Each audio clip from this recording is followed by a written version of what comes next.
Indonesia merupakan salah satu negara demokrasi terbesar di dunia. Dengan jumlah penduduk lebih dari 215 juta jiwa, Indonesia berhasil mempraktekkan sistem politik demokrasi modern. Demokrasi telah menjadi katup aspirasi bagi ratusan juta warga negara yang berbeda-beda untuk hidup berdampingan secara damai. Dalam jangka ke depan, demokrasi juga diharapkan bisa menjadi jalan untuk mewujudkan kesejahteraan bagi seluruh rakyat Indonesia. Demokratisasi di Indonesia bukanlah sebuah proses yang tiba-tiba.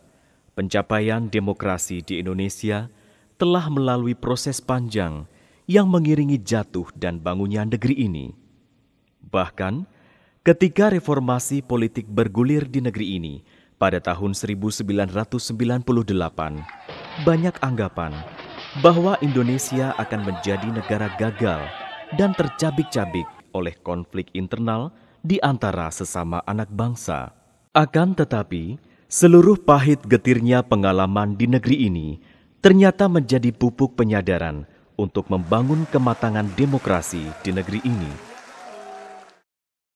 Salah satu parameter keberhasilan demokrasi di Indonesia ialah pelaksanaan pemilihan umum yang dilaksanakan secara jujur dan adil.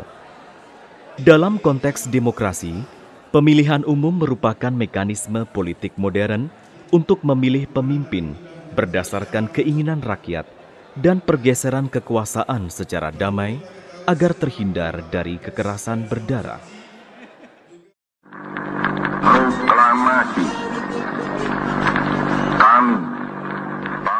Dalam perjalanan sejarahnya, bangsa Indonesia telah menyelenggarakan beberapa kali pemilihan umum.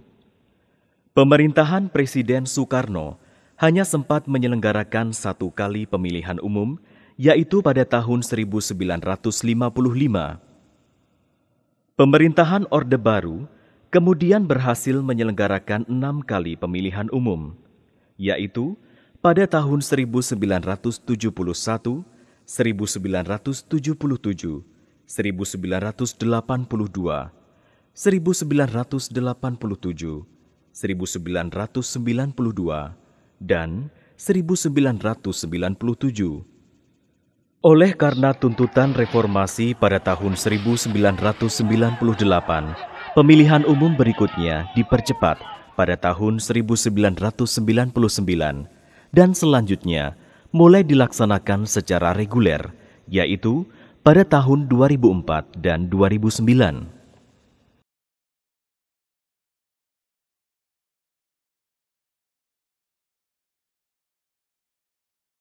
Pasca proklamasi kemerdekaan 1945, negeri ini baru saja tercabik-cabik oleh perang. Stabilitas keamanan belum memungkinkan pemerintah yang baru seumur jagung untuk menyelenggarakan pemilihan umum sebagaimana amanat konstitusi. Akan tetapi, komitmen untuk menyelenggarakan pemilu sesungguhnya telah muncul dengan dikeluarkannya maklumat ke-10 oleh Wakil Presiden Muhammad Hatta pada tanggal 3 November 1945.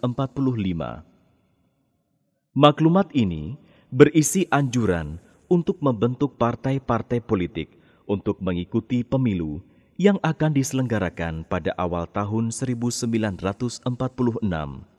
Komitmen untuk menyelenggarakan pemilu di awal kemerdekaan ini akhirnya terpaksa menguap karena ketidakpastian perangkat sistem pemilu sendiri, di samping juga karena energi bangsa sedang tercurah untuk konsolidasi sebagai sebuah negeri yang baru merdeka.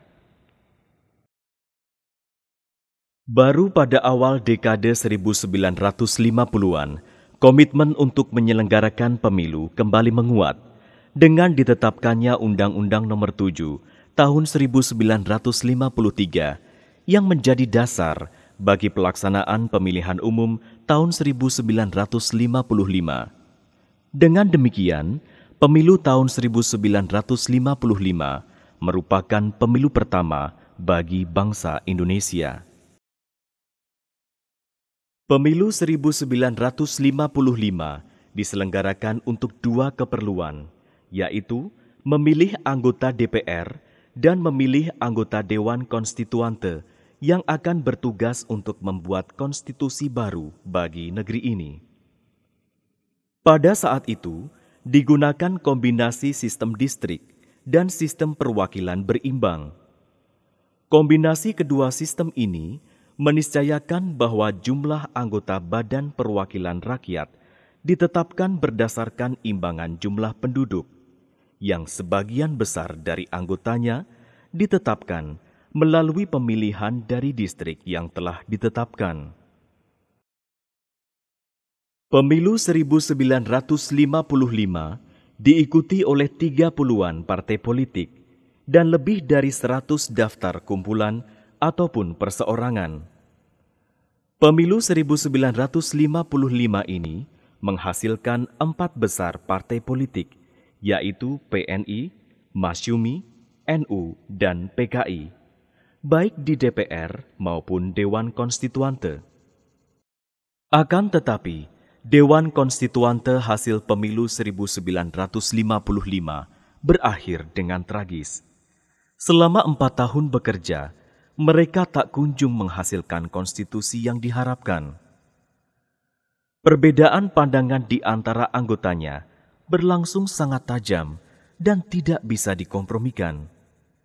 Situasi seperti ini dianggap tidak kondusif bagi stabilitas politik.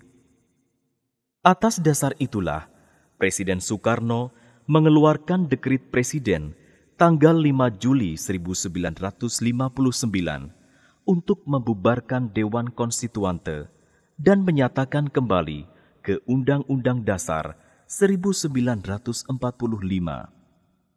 Sejak saat itulah, negeri ini dikelola dengan demokrasi semu yang diistilahkan sebagai demokrasi terpimpin.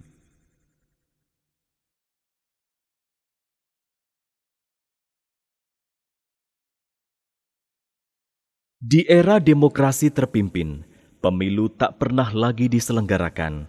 Bahkan, wacana tentang presiden seumur hidup mulai didengungkan.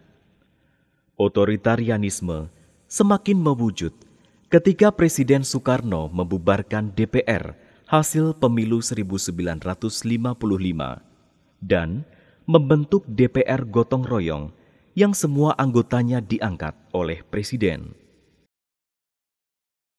Akhirnya, rezim ini pun berakhir dengan tragis. Presiden Soekarno diberhentikan oleh MPRS melalui sidang istimewa pada bulan Maret 1967 setelah meluasnya krisis politik, ekonomi, dan sosial pasca meletusnya G30S PKI.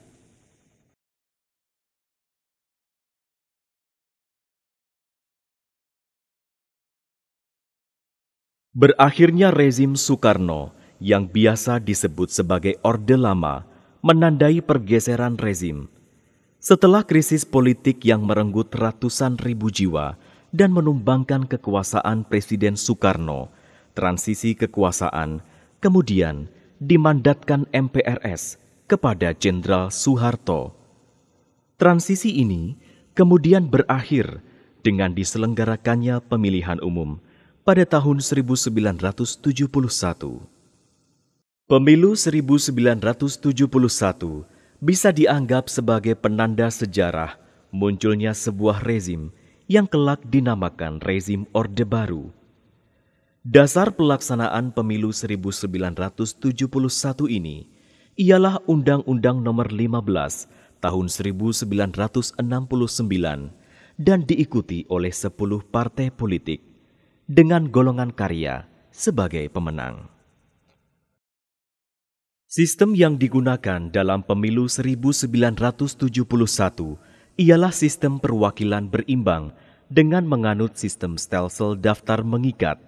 Artinya, besarnya kekuatan perwakilan organisasi dalam DPR dan DPRD berimbang dengan besarnya dukungan pemilih, karena pemilih memberikan suaranya kepada organisasi peserta pemilu. Atas dasar sistem perwakilan berimbang, semua kursi terbagi habis di setiap daerah pemilihan. Cara ini ternyata cukup mampu menjadi mekanisme tidak langsung untuk mengurangi jumlah partai yang meraih kursi dibandingkan penggunaan sistem kombinasi. Akan tetapi, kelemahan dari model ini ialah menyebabkan banyak suara partai yang terbuang percuma. Semenjak pemilu 1971, pemerintah Orde Baru semakin menunjukkan potensi otoritarianismenya. Dengan golongan karya sebagai pemenang yang didukung oleh birokrasi dan militer, pemerintah mulai menyederhanakan organisasi peserta pemilu. Melalui Undang-Undang Nomor 3 Tahun 1975, pemerintah menyederhanakan peserta pemilu. Semua partai-partai Islam dilebur. Demikian juga halnya partai nasionalis dan non-Muslim. Hasilnya, mulai pemilu 1977, kontestan pemilu hanya diikuti oleh 3 partai, yaitu PPP, Golkar, dan PDI. Pemungutan suara pada pemilu 1977 dilaksanakan pada tanggal 2 Mei 1977. Sistem yang digunakan pada saat itu ialah sistem proporsional dengan stelsel daftar. Dari sekitar 70 juta pemilih, suara yang sah mencapai 90,93%. Dari suara yang sah itu, Golkar kembali meraih kemenangan dengan meraih 62,11%. Namun, perolehan kursinya menurun menjadi 232 kursi atau kehilangan 4 kursi dibandingkan pemilu 1971. Pada pemilu 1977, suara PPP naik di berbagai daerah. Bahkan di Jakarta dan Aceh, PPP mengalahkan Golkar. Secara nasional, PPP berhasil meraih 99 kursi atau naik 2,17%. Peningkatan suara ini tak lepas dari dukungan para tokoh masyumi di berbagai daerah terhadap partai Islam ini. PPP berhasil menaikkan 17 kursi dari Sumatera, Jakarta, Jawa Barat, dan Kalimantan. Tetapi kehilangan 12 kursi di Jawa Tengah, Yogyakarta, Jawa Timur, dan Sulawesi Selatan. Secara nasional, tambahan kursi bagi PPP hanya 5 kursi. Sementara itu, perolehan suara PDI pada pemilu 1977 juga merosot, yakni hanya memperoleh 29 kursi. 5 tahun berikutnya, pemilu 1982 dilaksanakan. Pemungutan suara dilangsungkan secara serentak pada tanggal 4 Mei 1982. Pemilu ini merupakan pemilu keempat di negeri ini yang menandakan semakin kuatnya rezim Orde Baru. Pada pemilu ini, Golkar kembali meraih kemenangan. Perolehan suara Golkar secara nasional meningkat, tetapi gagal merebut kemenangan di Aceh. Hanya Jakarta dan Kalimantan Selatan yang berhasil diambil Golkar dari PPP. Secara nasional, Golkar berhasil merebut tambahan 10 kursi. Dan itu berarti kehilangan masing-masing 5 kursi bagi PPP dan PDI. Pada saat itu, Golkar berhasil mendapatkan 242 kursi di DPR. Pada tahun 1987, pemilu kelima di Republik ini diselenggarakan. Pemungutan suara juga dilakukan secara serentak di seantero negeri pada tanggal 23 April 1987. Dari sekitar 93 juta pemilih, suara yang sah mencapai 91,32%.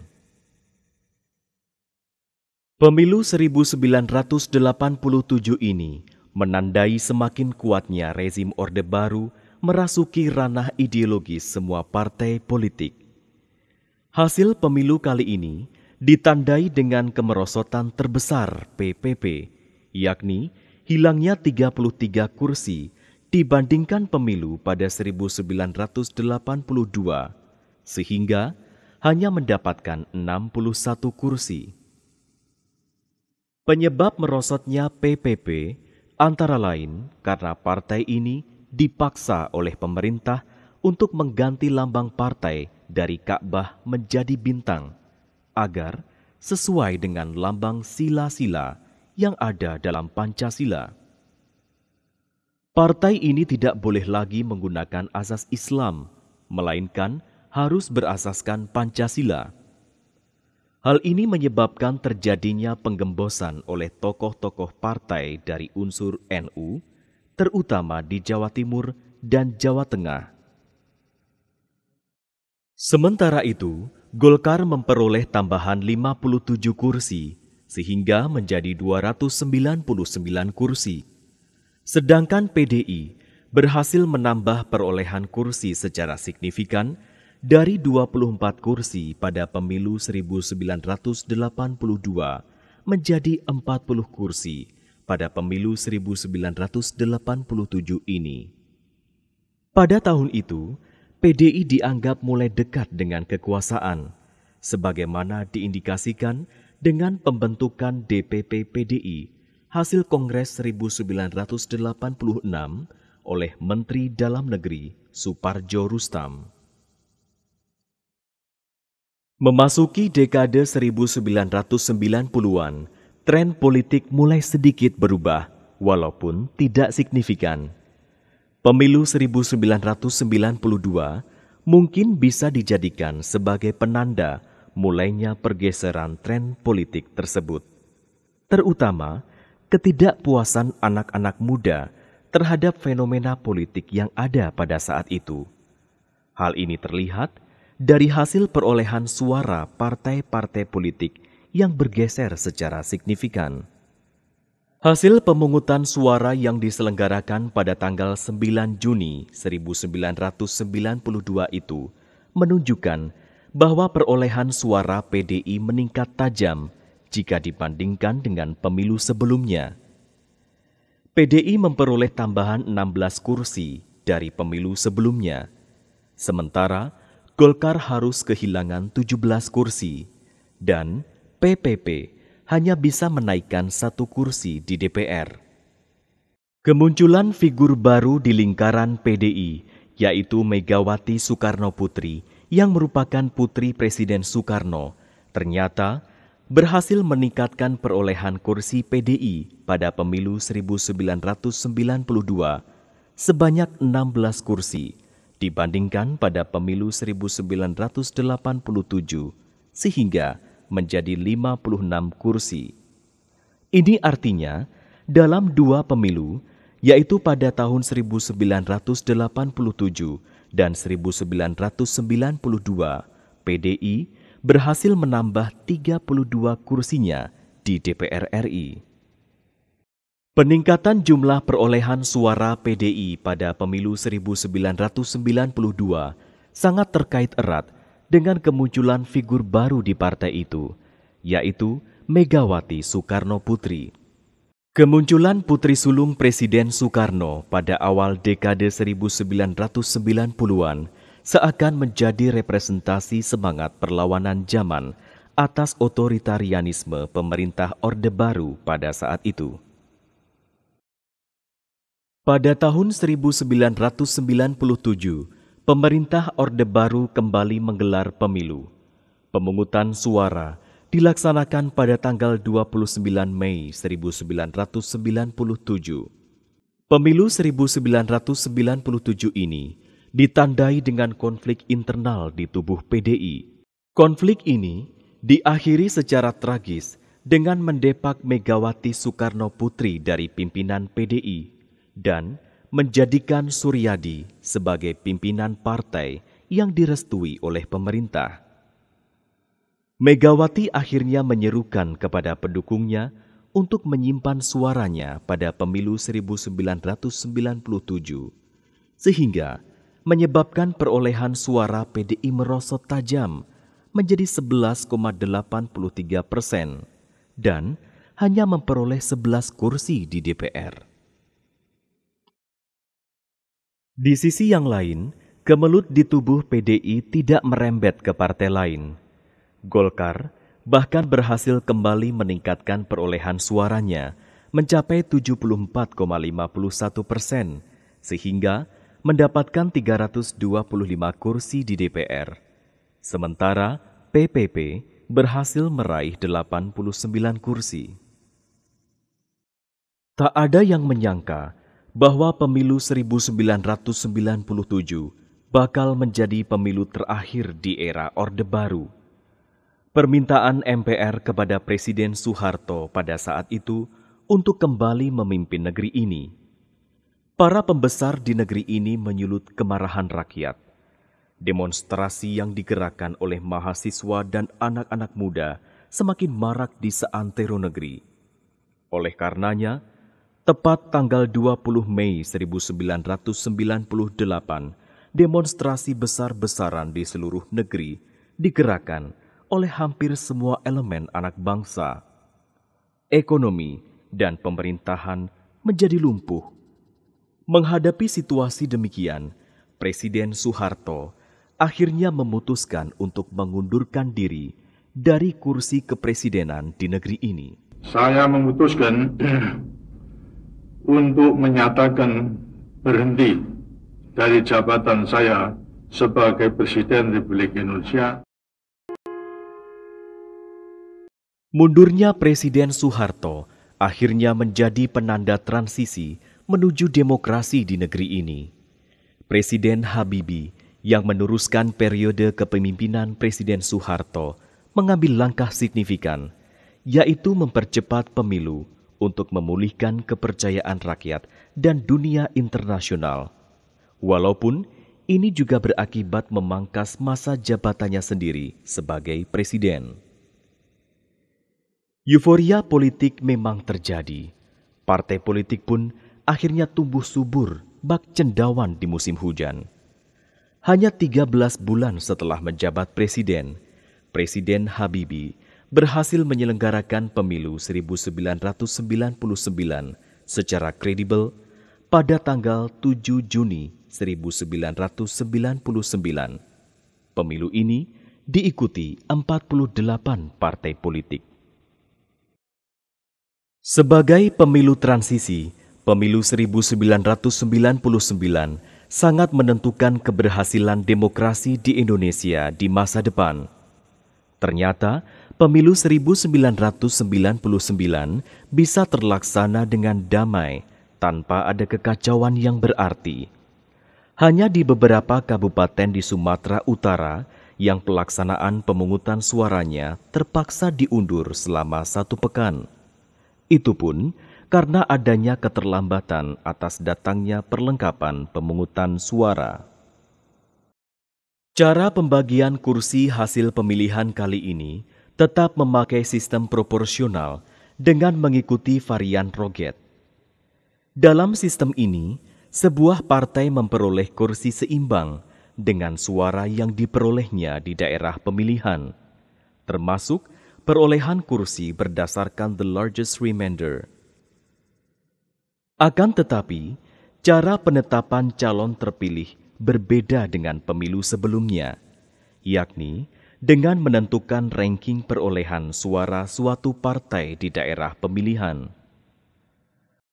Apabila sejak pemilu 1977, calon nomor urut pertama dalam daftar calon partai otomatis terpilih apabila partai itu mendapatkan kursi, maka kini calon terpilih ditetapkan berdasarkan suara terbesar atau terbanyak dari daerah di mana seseorang dicalonkan.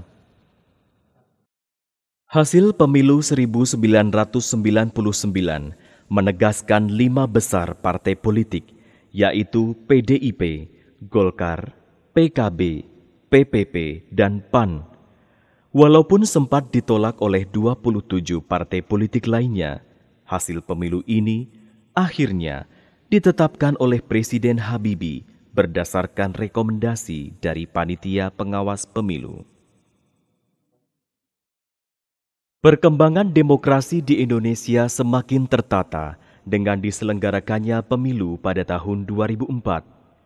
Dalam konteks ketatanegaraan, dilakukan reorganisasi di tingkat lembaga tertinggi negara, yaitu MPR, dengan mengubah sistemnya menjadi bikameral, sehingga perlu dibentuk Dewan Perwakilan Daerah. Sebagai implikasinya, pemilu legislatif pada tahun 2004 tidak hanya memilih anggota DPR dan DPRD, melainkan juga anggota DPD. Selain itu, perubahan signifikan juga terjadi pada lembaga kepresidenan. Jika sebelumnya presiden atau wakil dipilih oleh MPR, maka mulai pemilu 2004, presiden atau wakil presiden dipilih secara langsung oleh rakyat. Hal ini merupakan amanat konstitusi Undang-Undang Dasar 1945 yang sudah diamandemen untuk menguatkan sistem presidensial di negeri ini. Oleh karenanya, tahun 2004 menjadi riuh oleh pelaksanaan pemilu. Setidaknya ada 3 kali pemilu pada tahun 2004, yaitu pemilu legislatif yang diselenggarakan pada tanggal 5 April 2004, pemilu presiden putaran pertama yang diselenggarakan pada 5 Juli 2004, dan pemilu presiden putaran kedua yang diselenggarakan pada tanggal 5 hingga 20 September 2004. Pemilu legislatif tahun 2004 diikuti oleh 24 partai politik dengan Partai Golkar sebagai peraih suara terbanyak. Sementara pemilu presiden putaran pertama diikuti oleh 5 pasangan calon presiden yang akhirnya mengerucut menjadi 2 pasangan untuk bertarung pada putaran kedua. Hasil pemilihan presiden putaran kedua ini akhirnya mengukuhkan pasangan Susilo Bambang Yudhoyono dan Yusuf Kala sebagai Presiden dan Wakil Presiden Republik Indonesia. Ditetapkannya Undang-Undang Nomor 32 Tahun 2004 menandai babak baru dalam penyempurnaan sistem demokrasi di Indonesia dengan masuknya pemilihan kepala daerah ke dalam rezim pemilu. Sebelum undang-undang ini disahkan, kepala daerah, baik gubernur, bupati maupun wali kota, dipilih oleh DPRD masing-masing tingkatan. Dengan disahkannya undang-undang ini, maka kepala daerah dipilih langsung oleh rakyat di wilayah masing-masing, dengan difasilitasi oleh KPU di masing-masing wilayah. Pemilu kada pertama kali diselenggarakan pada bulan Juni 2005. Sejak saat itu, pemilu kada dilaksanakan di berbagai daerah secara beruntun sebagai bagian dari rezim pemilu. Perkembangan demokrasi di Indonesia semakin mantap dengan pelaksanaan pemilu tahun 2009. Pemilu legislatif dilaksanakan pada tanggal 9 April 2009 dengan menggunakan sistem proporsional terbuka. Pemilu legislatif 2009 ini ditandai sebagai pemilu pertama di Indonesia yang melakukan penetapan calon terpilih berdasarkan perolehan suara terbanyak, bukan berdasarkan nomor urut. Artinya, rakyat memilih calon anggota DPR, bukan partai politik. Dengan demikian, pilihan rakyat tidak lagi dipasung oleh kepentingan partai politik. Dari 38 partai politik nasional dan 6 partai politik lokal di Aceh yang mengikuti pemilu 2009, Partai Demokrat keluar sebagai pemenang. Kemenangan partai ini sangat signifikan dan menggeser posisi partai-partai lama. Sementara itu, Pemilu presiden dan wakil presiden dilaksanakan pada tanggal 8 Juli 2009. Dari 3 pasangan yang mencalonkan diri sebagai presiden dan wakil presiden pada pemilu 2009 ini, pasangan Susilo Bambang Yudhoyono dan Budiono akhirnya terpilih menjadi presiden dan wakil presiden Republik Indonesia periode 2009-2014.